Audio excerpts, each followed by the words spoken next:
देहिका का नाम ये कंबोधिलाल है, कैसा ही रंगो रूप है पैसा ही माल है।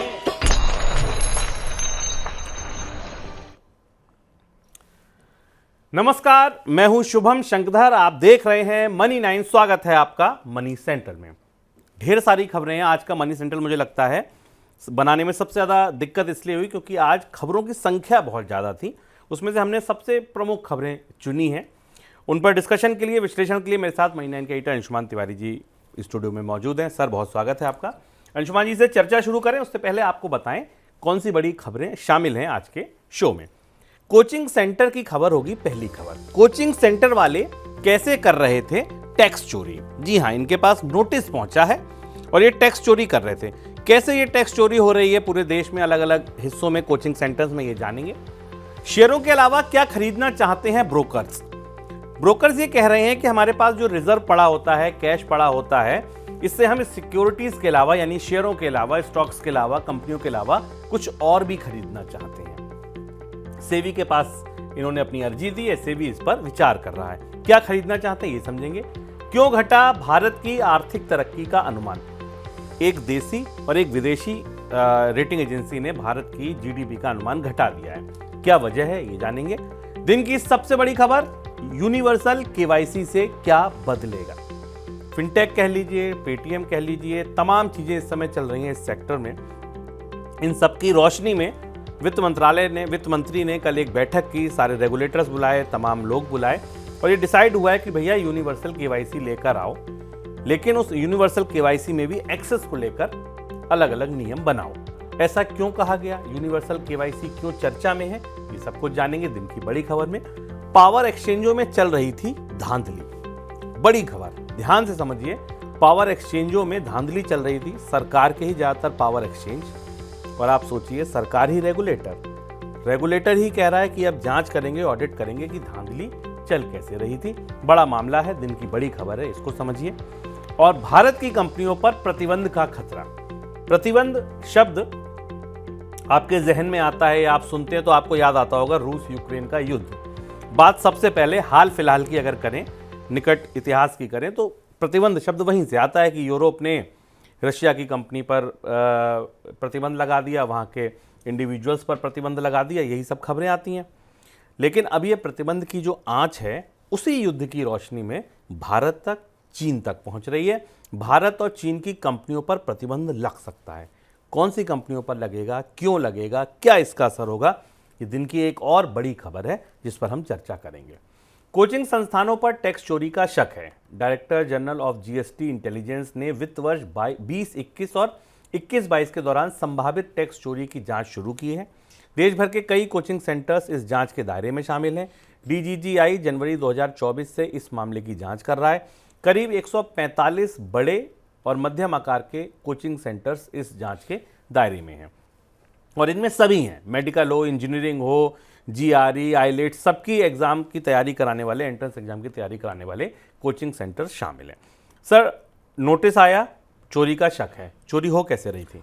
शुभम, ये 850 करोड़ रुपए के आसपास के टैक्स एवेजन और चोरी का मामला है, जिस पर 2020-21 और 2022-23 के दौरान, 21-22 के दौरान जांच हुई थी। उस जांच और उस समय के टैक्स भुगतान हुए, उस समय के कारोबार के आधार पर इन पर नोटिस भेजी गई। दो तरीके के तौर तरीके या मोडस ऑपरेंडाई पाई गई कोचिंग कंपनियों की। एक तो ये जो कोचिंग एजेंसियां हैं, ये पूरे देश भर में अलग अलग जगह फैली हुई हैं। उसमें दिल्ली, मुंबई के बड़े शहरों के भी कोचिंग और छोटे टायर 2, टायर 3 सिटी के कोटा और अहमदाबाद और बाकी छोटे शहरों के भी हैं। दो तरीके के काम हुए। एक तो इनमें से अधिकांश कंपनियों ने जीएसटी वसूल लिया, कोचिंग एजेंसियों ने जीएसटी वसूल लिया छात्रों से जिनको भर्ती किया गया और उसका भुगतान नहीं किया गया।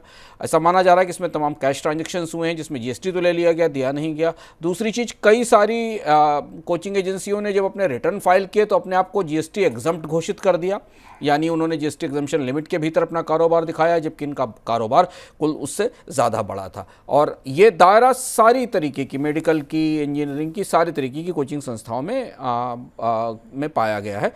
इसमें कुछ इससे पहले नोटिस भी भेजे गए थे, इसमें कहीं कुछ छापे भी पड़े थे, लेकिन अब ये काफ़ी बड़ा मामला होता दिख रहा है और इसलिए DDGI ने एक बड़े पैमाने पर पूरे देश की कोचिंग एजेंसियों की जांच शुरू की है।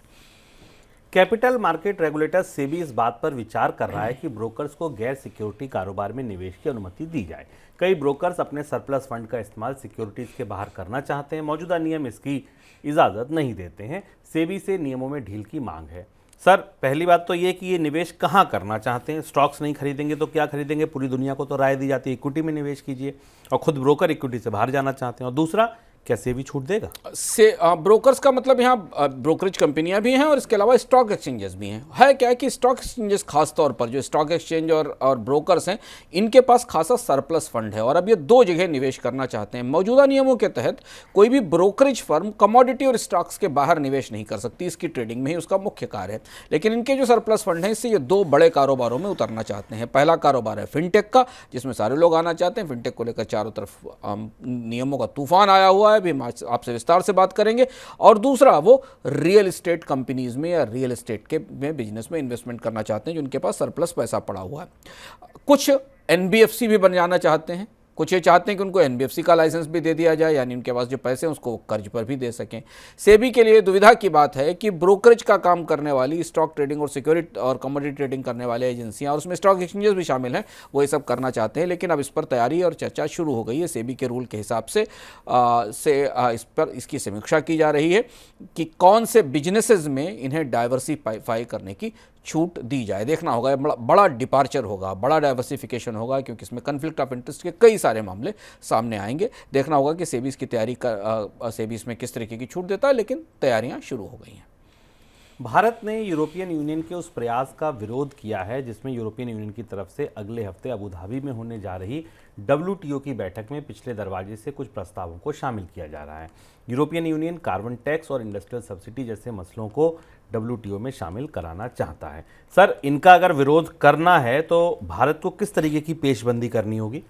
WTO की बैठक ऐसा लगता है खासी हंगामा खेज होने वाली है। हालांकि WTO के एजेंडे पर 3 ही 4 चीज़ें हैं। एक तो कोविड से रिलेटेड जो दवाएं हैं उनको IPR से मुक्त करने वाला मामला है, फिशरी से जुड़ा हुआ एक मामला है, और फूड सब्सिडी के जुड़े हुए मामले। लेकिन पहली बार ट्रेड की दुनिया में काफ़ी लंबे समय के बाद, कोविड और दुनिया में सप्लाई चेन टूटने के बाद, अमेरिका और चीन के बीच ट्रेड वार के बाद पहली बार दुनिया भर के देश अब यहाँ वापस जुट रहे हैं, और इसलिए पेशबंदी काफ़ी कुछ बड़ा और नया करने की है, और इसमें भारत उनके सामने होगा। WTO की तैयारी है कि वो कार्बन टैक्स को EU की तैयारी है यूरोपियन यूनियन की कि वो कार्बन टैक्स को WTO मीटिंग में शामिल करे और इसको वैलिडेट कराए। भारत इसका विरोध कर रहा है क्योंकि भारत का मानना है कि निर्यातकों के लिए सही नहीं है। दूसरी तरफ अमेरिका की तरफ से भी कुछ ऐसे प्रस्ताव लाए जाने वाले हैं जिन प्रस्तावों को लेकर WTO में शायद सहमति नहीं बन पाएगी। तो और चीन के बारे में हमने आपको कल बताया था कि चीन इन्वेस्टमेंट को भी WTO के दायरे में लाने वाला है। तो कुल जो दुनिया की 3 बड़ी ट्रेड पावर्स है, EU और चाइना और अमेरिका, ये WTO में अपना एजेंडा लेकर आ रही हैं। इस काफ़ी उत्सुकता और रोमांच भी है WTO को लेकर, क्योंकि इन बैठकों की रोशनी में WTO में जो मौजूदा एजेंडे उन पर सहमति बन पाएगी कि नहीं, ये देखना होगा, क्योंकि आमतौर पर ऐसी बैठकें काफ़ी खींचतान भरी हुई होती हैं। और जो सरकारें WTO में जा रही हैं, शुभम, सबसे महत्वपूर्ण बात यह कि WTO की बैठक दुनिया के 60 देशों में चुनावों की छाया में हो रही है। दुनिया के 60 देशों में इस साल चुनाव होने हैं, तो कोई भी सरकार WTO में कुछ ऐसा नहीं करेगी जिसका राजनीतिक नुकसान उसे हो सके। तो इसलिए ज़्यादातर सरकारें वहाँ वही एजेंडा पुश करने की कोशिश करेंगी जिसका लाभ उन्हें उनके देश के चुनावों में मिल सके, चाहे वो यूरोपियन यूनियन की सरकारें हों या वो यूरोप अमेरिका की हों या भारत की सरकार हो। तो ये परिस्थिति है और इस तरह से WTO की ज़मीन या मंच तैयार होने लगा है। Global banking group Morgan Stanley ने अनुमान लगाया है कि अगले वित्त वर्ष 24-25 के दौरान भारत की GDP ग्रोथ घटकर 6.5% पर आ सकती है। मॉर्गन स्टैनली के मुताबिक मौजूदा वित्त वर्ष 23-24 के दौरान भारत की GDP 6.9% रहेगी। भारत सरकार ने 23-24 के दौरान 7.3% का अनुमान लगाया है, यानी कि ये उससे कम है। दूसरी तरफ रेटिंग एजेंसी इकरा का मानना है कि दिसंबर तिमाही में भारत की GDP ग्रोथ घटकर 6% पर आ सकती है। दिसंबर तिमाही के दौरान ग्रोथ के आंकड़े फरवरी अंत में जारी होंगे। सर क्यों घटाया मॉर्गन स्टैनली ने ये अनुमान? अगले साल के लिए अब अनुमानों में संशोधन होने लगा है। दुनिया की अर्थव्यवस्था में मंदी, निर्यात में कमी, भारतीय अर्थव्यवस्था में ग्रोथ की तस्वीर को देखते हुए मॉर्गन स्टैनली पहली एजेंसी है जो आउटलायर दिखाई देती है, यानी 7% के आकलनों से नीचे करीब आधा फीसदी की कटौती के साथ मॉर्गन स्टैनली ने अगले साल का आकलन सामने रखा है। भी रिजर्व बैंक ने अपनी मॉनेटरी पॉलिसी का रिव्यू जब किया था, मौद्रिक नीति की बैठक की थी, तो उसके बाद 7% की ग्रोथ का 2025 में 7% की आर्थिक विकास दर का लक्ष्य रखा था, जबकि इस साल 7.3% रहने वाला है। अगर आप एनएसओ का आंकड़ा देखें तो अगले साल इस साल के 7.3% से अगले साल 7% पर आने की बात है। 6.5% की दर मॉर्गन स्टैनली कह रहा है। इक्रा के आकलन में ये माना जा रहा है कि जो तीसरा क्वार्टर है, दूसरे क्वार्टर में हमने काफ़ी शानदार 7% से ऊपर की आर्थिक विकास दर देखी थी। जो साल का तीसरा क्वार्टर है, तीसरी तिमाही है, उसमें आर्थिक विकास दर 6% के आसपास रहेगी। तो अगर ये 6% के आसपास आती है तो फिर इस साल 7.3% के औसत विकास दर का आकलन नीचे की साइड में डाउनवर्ड रिवाइज होगा और हम 2024 का वित्त वर्ष 7% या उसके आसपास कहीं खत्म कर रहे होंगे, ऐसा लगता है। आगे बढ़ते हैं दिन की सबसे बड़ी खबरों की तरफ।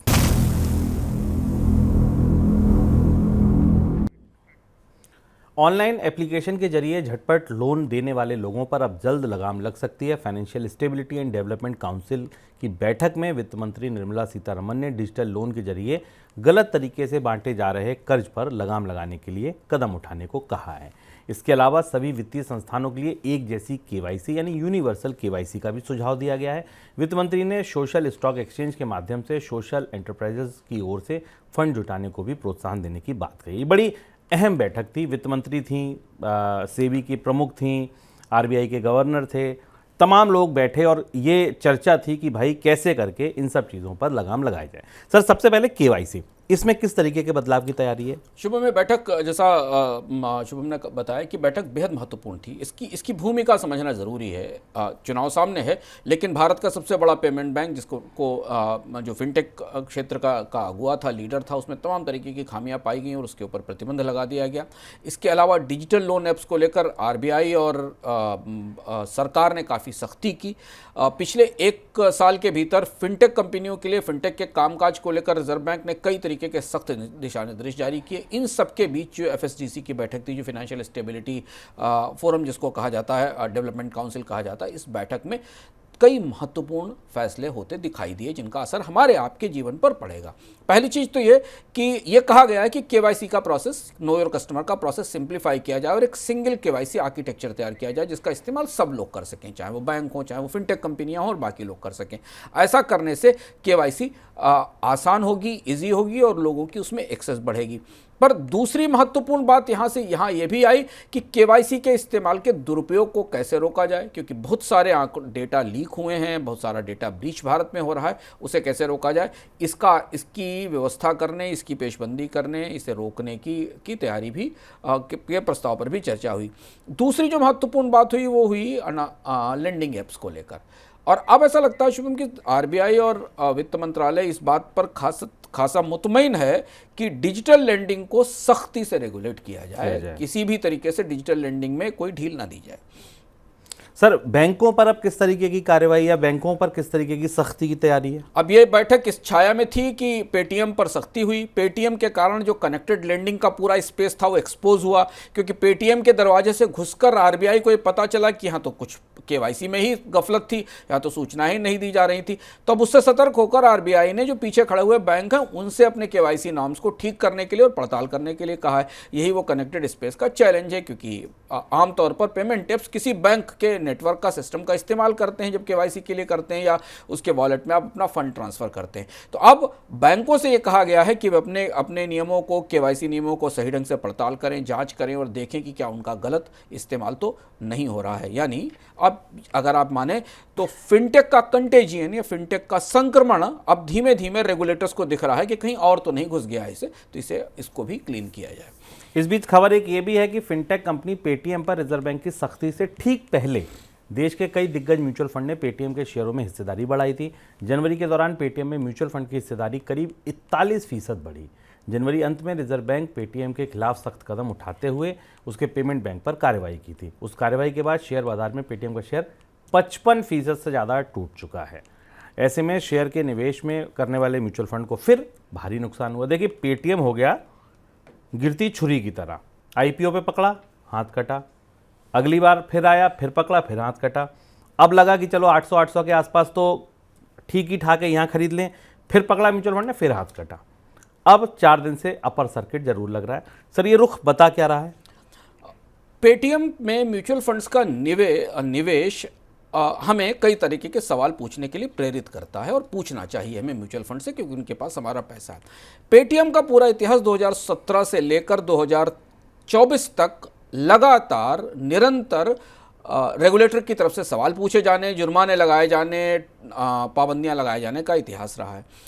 भारत के म्यूचुअल फंड जिस समय खरीद रहे थे उससे पहले वॉरेन बफे और जैसे तमाम निवेशक बेचकर निकल गए थे पेटीएम को। तो यानी पेटीएम में कुछ साफ सुथरा नहीं था, जिसकी पड़ताल लगातार चल रही थी और 2017 से चल रही थी। इसके बाद भी, और अगर आप वैल्यू के हिसाब से भी देखें तो पेटीएम का स्टॉक अपने फेस वैल्यू के हिसाब से बहुत अट्रैक्टिव, आकर्षक नहीं था। तो भारत के म्यूचुअल फंड्स ने पेटीएम में उस समय जबकि जांच और पड़ताल चल रही थी खरीदारी क्यों की, ये सवाल ज़रूर उठेगा। और उस खरीदारी का असर हमें आज दिखाई दे रहा है कि उस निवेश की कीमत क्या रह गई और पेटीएम पर कितनी ज़बरदस्त पिटाई हुई है। एक कहावत है, आपने कई बार सुना होगा कि यार ये काम तो छोड़ दो, ये तो बड़े बड़ों से नहीं हुआ। सोचिए पेटीएम एक ऐसा स्टॉक है जिसने वॉरेन बुफे को भी नुकसान करा दिया। बड़े नुकसान से वॉरेन बुफे निकले। जब वो फ़ायदा नहीं कमा पाए तो फिर म्यूचुअल फंड और आम निवेशक तो फिर सोचें कि कैसे इस शेयर से डील किया जाए। नियमों के उल्लंघन के बढ़ते मामलों को देखते हुए सेंट्रल इलेक्ट्रिसिटी रेगुलेटरी कमीशन यानी CERC ने देश के 3 बिजली एक्सचेंजों के खिलाफ ऑडिट का आदेश दिया है। ये ऑडिट कॉम्प्रिहेंसिव है, ऐसा नहीं कि किसी एक चीज़ का, बल्कि सारे विभागों का ऑडिट करने का ये बात कही गई है। अगले 6 महीने में देश के 3 बिजली एक्सचेंजों की ओर से उपयोग में लाई गई प्रक्रिया, सॉफ्टवेयर ऑडिट के आदेश के भीतर हैं, यानी कि इन सब का ऑडिट होगा। इसके अलावा नियमों के उल्लंघन के बढ़ते मामलों का सामने आने के बाद एक्सचेंजों को ट्रेडिंग आवर्स के बाद मैनुअल रूप से बोलियां पंजीकृत करने से भी रोक दिया गया है। सर क्या है ये पूरा मामला, कैसे क्या एक्सचेंज करते हैं और कैसे ये पूरी धांधली हो रही थी? हाँ, भारत में कम लोगों को शायद ये जानकारी होगी कि पावर एक्सचेंज नाम की कोई चीज़ होती है। जो लोग पावर के ट्रेडिंग में नहीं जुड़े हुए, स्टॉक एक्सचेंज, कमोडिटी एक्सचेंज के बारे में तो हमें पता है। भारत में एक पावर एक्सचेंज है जिसको सरकार की तरफ से स्थापित एक कंपनी चलाती है। पावर एक्सचेंज में बिजली की ट्रेडिंग होती है। एक तो बिजली राज्य सरकारों को, बिजली खरीदने वाले 2 ग्राहक हैं बाजार में, एक तो राज्य सरकारें हैं और दूसरी कंपनियाँ हैं जिनको बिजली खपत के लिए खरीदनी होती है। तो एक तो बिजली कंपनियाँ अपने कोटे के तहत नेशनल ग्रिड से बिजली लेती हैं जो उनका कोटा होता है, और दूसरा ये कि जो सरप्लस बिजली पैदा होती है वो इस एक्सचेंज में ट्रेड होने के लिए आती है और वहाँ इसकी बोलियां लगाई जाती हैं। तो जैसे गर्मी आने वाली है तो पावर एक्सचेंज में बोलियां लगने लगी होंगी और उस हिसाब से अब गर्मी में क्या भाव खुलेगा बिजली का, वो उस भाव पर बिजली लोग खरीदेंगे। तो तमाम राज्य जो अपने कोटे से बाहर निकल जाते हैं, जिनका कोटा, उन्हें ज़्यादा बिजली की ज़रूरत होती है, वो इस एक्सचेंज में जाकर बिजली खरीदते हैं और बिजली की बुकिंग करते हैं एडवांस में, फ्यूचर में, और उसके बाद उन्हें दिया जाता है। ऐसा ही लगभग काम कंपनियाँ करती हैं जिनको की बिजली ज़्यादा ज़रूरत होती है तो सस्ती कीमत पर बिजली बुक करती। तो ये तो हुआ पावर एक्सचेंज। ऐसे भारत में 3 एक्सचेंजेस हैं जो काम कर रहे हैं। एक इंडिया एनर्जी एक्सचेंज है, एक पावर एक्सचेंज इंडिया और एक हिंदुस्तान पावर एक्सचेंज है। और लगभग 7 से 8% ट्रेडिंग यहाँ होती है देश भर में। जितनी बिजली पैदा होती है उसका छोटा सा हिस्सा 8% के आसपास ऐसा ट्रेडिंग में जाता है, क्योंकि ज़्यादातर तो कमिटेड सप्लाई है जो पावर परचेज एग्रीमेंट्स के तहत की जाती है, जो राज्य सरकारों को बिजली घर देते हैं। हो यह रहा है कि इन एक्सचेंजों के कामकाज में अब गहरी चुनौती पाई गई और कुछ घोटाले जैसी गंध यहाँ से आ रही है। माना जा रहा है कि एक्सचेंज बंद होने के बाद भी पावर के सौदे किए गए, लोगों ने डील्स बुक की और भविष्य के लिए खरीदारी के सौदे डाले, जो आमतौर पर एक्सचेंज के नैतिक व्यवस्था के खिलाफ है। तो अब रेगुलेटरी कमीशन इन पावर एक्सचेंजेस के कामकाज का नए सिरे से बड़ा ऑडिट करने वाला है। इसमें जो प्रमुख प्लेयर हैं उसमें एक्सचेंज के प्लेयर हैं, इसमें ट्रेडर्स हैं, इसमें ब्रोकर्स हैं, इसमें बिजली कंपनियां हैं, इसमें बिजली उत्पादन कंपनियां भी हैं और बिजली डिस्ट्रीब्यूशन कंपनियां भी हैं। यही सब इसके प्लेयर हैं। ऐसा माना जा रहा है शुभम कि इस ऑडिट से मार्केट मैनिपुलेशन के, बाजार में कुछ बड़े खेल होने की जानकारियां सामने आएंगी। खास तौर पर बाजार बंद होने के बाद जो सौदे और ट्रेड हुए हैं उनके बारे में पता चलेगा। आपको याद होगा कि NSE में लगभग इसी तरीके का स्कैम हुआ था, घोटाला हुआ था, जिसमें मार्केट खुलने से पहले कुछ खास ब्रोकर्स को सौदे पंच करने की छूट मिल गई थी। रूस से तेल खरीदने के लिए यूरोपियन यूनियन की तरफ से भारत और चीन की कई कंपनियों पर प्रतिबंध लगाया जा सकता है। भारत और चीन की कंपनियों पर प्रतिबंध को लेकर यूरोपियन यूनियन में सहमति भी बन चुकी है।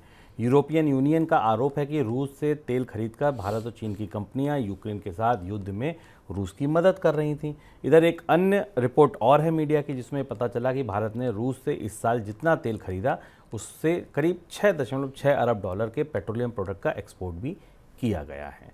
सर, पहला सवाल तो ये, किस तरीके का विचार चल रहा है यूरोपियन यूनियन में?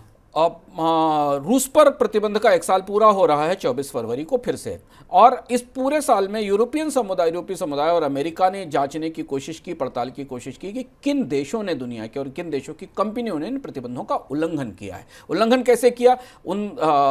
रूस से तेल, गैस और बाकी सामानों का आयात किया गया जिस पर प्रतिबंध लगाया गया था, या रूस को किसी तरीके के सामान का निर्यात किया गया। और इस मामले में ये बात स्पष्ट रूप से खुली और सामने है कि भारत और चीन ने प्रतिबंधों के बीच में भी रूस से कच्चे तेल का और गैस का और बाकी सामानों का आयात किया था। तो अब यूरोपीय समुदाय बेहद सख्त नियमों के साथ आ रहा है, और ये माना जा रहा है कि कल पर की बैठक में यूरोपीय समुदाय ने प्रतिबंधों के एक नए चरण की, और उन लोगों पर भी प्रतिबंध, उन कंपनियों पर भी प्रतिबंध लगाने की तैयारी की है जिन्होंने प्रतिबंध के उल्लंघन में व्लादिमीर पुतिन की मदद की है या वहां की सरकार की मदद की है। ऐसा माना जा रहा है कि करीब करीब 200 इंडिविजुअल्स, 200 लोग और कंपनियां शामिल हो सकती हैं जिन पर प्रतिबंध लगाए जा सकते हैं नए सिरे से। वो प्रतिबंध इनके कामकाज को रोकने पर या इन पर किसी तरीके के जुर्माने के होंगे, और ऐसा होता है तो रूस पर लगाए गए प्रतिबंधों के दायरे में भारत और चीन की कंपनियां भी आएंगी।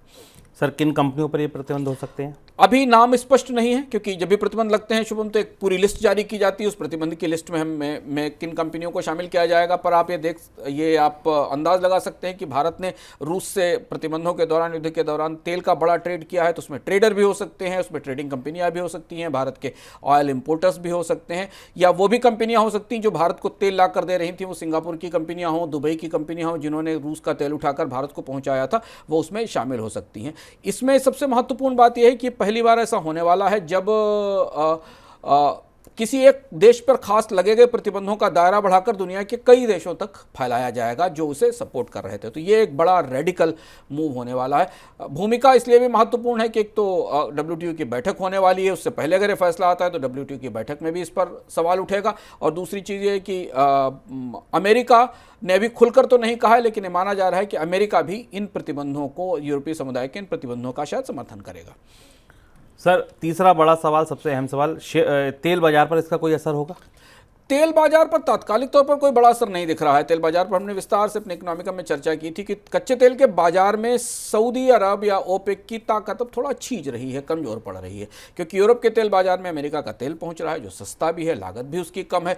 तो इन प्रतिबंधों, रूस का तेल बाजार में आने के बाद भी जो मौजूद है तेल, उससे कीमतों पर कोई बड़ा फर्क नहीं पड़ रहा है। तो तेल बाजार तो अपनी गति से चलेगा, $80 के आसपास है, और अब डिमांड की संभावना, बढ़ने की संभावना फिलहाल नहीं दिखाई दे रही। यूरोप की अर्थव्यवस्थाएं मंदी में जा रही हैं, हम आपको बता रहे हैं। चीन की अर्थव्यवस्था में भी मंदी के संकेत मिल रहे हैं। तो कच्चे तेल की कीमतों में कोई बड़ा उबाल आने की गुंजाइश नहीं दिखाई दे रही है।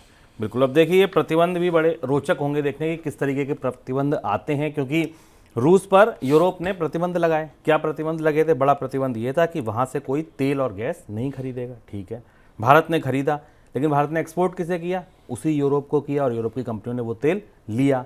तो अब अगर प्रतिबंध भारत पर लगता है और अगर भारत तेल नहीं एक्सपोर्ट करेगा तो किनको नहीं करेगा? यूरोप को।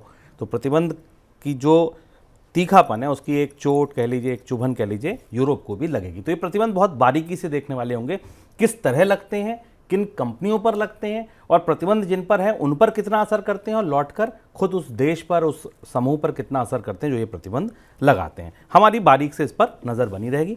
आगे बढ़ते हैं झटपट खबरों की तरफ।